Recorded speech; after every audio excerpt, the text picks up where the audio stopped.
Chapter 3 Sorceresses.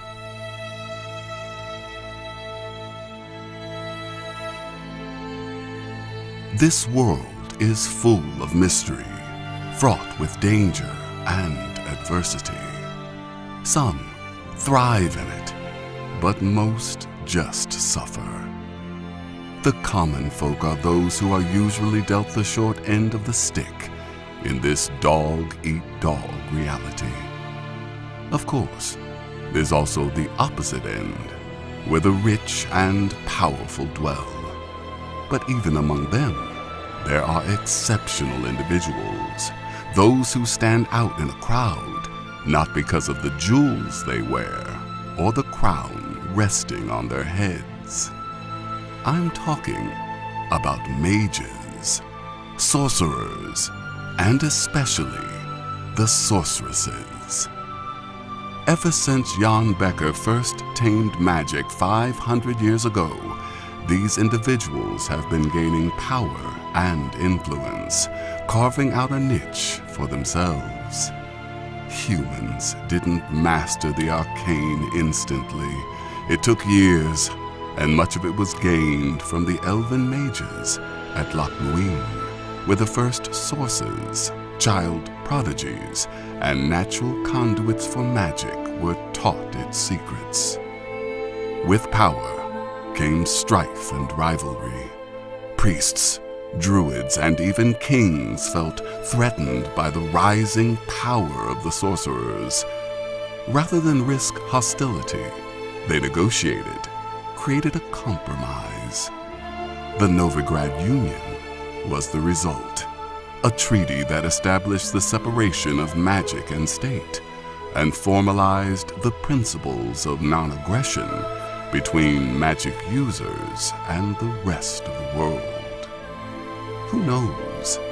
Maybe they even respected the treaty for a few years after their signatures dried on the parchment. It definitely didn't stop the mages. Not by a long shot. They have snaked their way into the good graces of kings and nobles.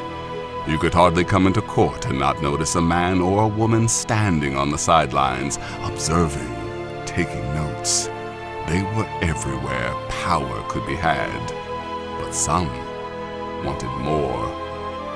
Perhaps it's this greed that motivated Vilgefortz and his cronies to betray the northern kingdoms of Tanid during the largest meeting of magic wielders of our time.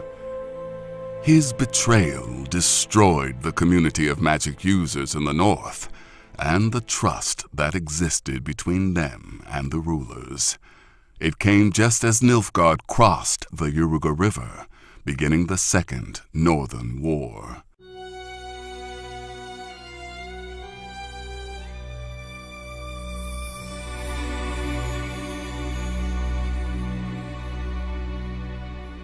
The sorceresses rose from the ashes, salvaging what they could, and succeed they did. Just look at Bredania, its leadership decapitated with the assassination of their king. Felipa Elhart and the spy master brought it to heel with blood and magic, a sign of things to come. Rumor has it that the surviving sorceresses formed a secret lodge to control the empire and the kingdoms, guiding them both to peace and prosperity, while latching themselves firmly on to the structures of power. They say they orchestrated the battle at Brenna, where Norderlings and Imperials bled each other so much the grass grew crimson in the coming years. Of course, they also say that the Emperor used to be a giant hedgehog, so make of it what you will.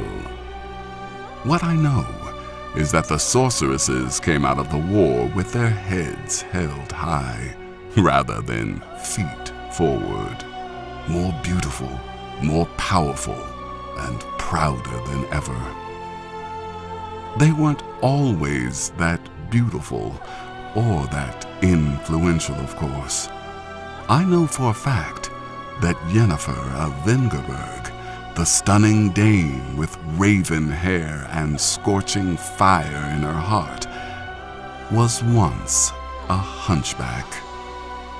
If you ever meet her, look into those eyes, and you can sometimes see an abused, envious cripple looking back at you. Impossible, you say? Hard, but not impossible. Mages opted for the old, mature look, but the sorceresses knew that to maintain the brand, you had to look the part. The girls that went into the school of magic, no matter how average-looking they were or what defects they had, came out stunning. They could be a hunchback, have a hair lip, buck tooth, flat feet. The elder sorceresses would fix them up with magic, straighten out the bones, shrink the teeth, realign the faces, remake the back. It's the same magic that returns eyesight, restores scorched skin, brings people back from the brink of death. It can't save those too far gone, as a certain sorceress learned during the Battle of Sodden in the First War, when a spell ripped off all her limbs. You would be wise to remember that the power these beautiful women use, the power they think they tamed, is a primal force that gives and then takes away. The Empire learned that the hard way at Sodden, even though they had their own mages, brought to heel by the Emperor of Nilfgaard. The Nordlings too learned it when Kedwin invaded Edirn a few years back, and a sorceress named Sabrina Glevisid annihilated the armies of both kingdoms, allegedly on the orders from the Lodge. We cannot ask her if this is true. The King of Kedwin burned her at the stake. I think, my friends, this describes life in the Northern Kingdoms well. A balancing act on the edge of a pit of vipers. But that is a story for another day.